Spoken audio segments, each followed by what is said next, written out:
இதுல ஒரு விஷயம் என்ன சொல்றாங்கன்னா வந்துட்டு, சில பேர் ஒரு விஷயம் சொல்றாங்க. ஆ விஜய் விஜய் வந்து விஜய் கைது செய்யப்படுவாரா? அப்படின்னு சொல்லிட்டு ஒரு கேள்வி கேட்குறாங்க. இறந்தவர்களுக்கெல்லாம் விஜய் என்ன பதில் சொல்வாரு? அந்த கூட்டத்துல அவர் முடிஞ்சு போம்போது, திரும்பி கூட பார்த்து பத்திரிக்கையாளர்கள பார்த்து எதுவுமே பேசல.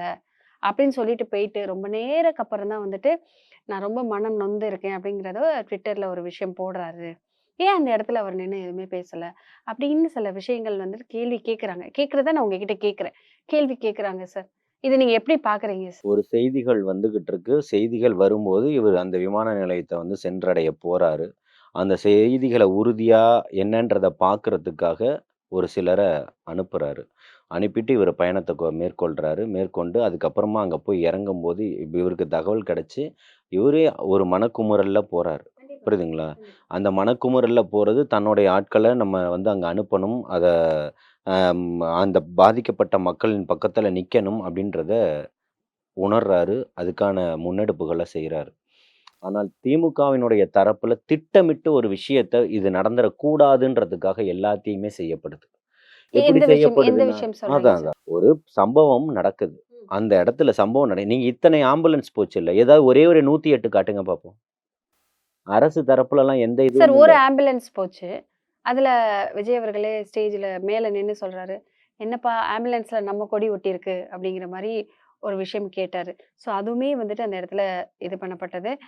கீழ மயங்கி விழுங்குறவங்களுக்கெல்லாம் தண்ணி குடுங்க, தண்ணி இல்ல குடுங்கன்னு ஒரு பதட்டம். ஆம்புலன்ஸ்ல நம்ம கொடி ஒட்டியிருந்ததுன்னா, இப்ப இருக்கக்கூடிய ஆம்புலன்ஸ் அத்தனையிலயும் செந்தில் பாலாஜி அவர்களுடைய பெயர் போட்டு, செந்தில் பாலாஜி அறக்கட்டளை குடிக்கக்கூடிய தண்ணீர் பாட்டில் வரைக்கும் அவருடைய பெயர் போட்டு விளம்பரம் பண்ணிக்கிட்டு இருக்காங்க. இவர் மீது அன்பும், பற்றும் கொண்டவர்கள் அவர் பேர்ல தனியா ஆம்புலன்ஸ் வாங்கி நடத்திக்கிட்டு இருக்கிறாங்க. புரியுதுங்களா? அந்த மாரி வாகனத்துல வந்திருக்கும். அது அவர் பார்த்துட்டு கேட்டது இயல்பான ஒரு விஷயம். அது வந்து ஒரு ப்ரமோஷனுக்காக கேட்ட விஷயம் இல்ல. அவர் அப்படிதான் அத ப்ரமோஷன் பண்ணா, ஒட்டுமொத்த ஆம்புலன்ஸையும் தமிழகம் முழுக்க இருக்கக்கூடிய தம்பிகள கொண்டு வந்து நிக்க வச்சு, இத பாருங்க நான் சேவை தொடங்கியிருக்கேன்னு சொல்லலாம். கண்டிப்பா. புரியுதுங்களா? ம். அந்த மாரி விளம்பர விரும்பி அவர் கிடையாது. இன்னைக்கு விளம்பரத்துக்காக ஒண்ணு பண்ணக்கூடியது. இன்னைக்கு செந்தில் பாலாஜி அதாவது இப்பேற்பட்ட ஒரு நிகழ்வுகள் நடக்குது. கரெக்ட்டா ஒரு 2 நிமிஷத்துலருந்து 3 நிமிஷத்துக்குள்ள அந்த நிகழ்வு இடத்துக்கு வராரு. பத்திரிக்கையாளர்கள் இல்ல, ம். காவல்துறையினர் இல்ல. எப்படி அவர் வந்தாரு? செந்தில் பாலாஜி செந்தில் பாலாஜி. ரூ. 10 பாட்டில் செந்தில் பாலாஜின்னு சொல்லும்போது மின்சாரம் துண்டிக்கப்படுது. எப்படி துண்டிக்கப்பட்டது? மக்கள் மீது இவ்வளவு ஆக்ரோஷமாக தடியடி அதாவது ஏற்கனவே கூட்ட நெரிசல் காரணமா தான் இவ்ளோ பேர் இறந்திருக்கிறதா காவல்துறையும் சொல்லுது, அரசாங்கமும் சொல்லுது. அப்பேற்பட்ட கூட்டத்த நீங்க இப்படி தடியடி நெனச்சுன்னா, அப்ப இன்னும் எப்படி சம்பவங்கள் எல்லாமே மாறும்ன்றத இங்க அதாவது கூட்ட நெரிசல்னால உயிர் இழந்திருக்கணும். இங்க அளவுக்கு அதிகமான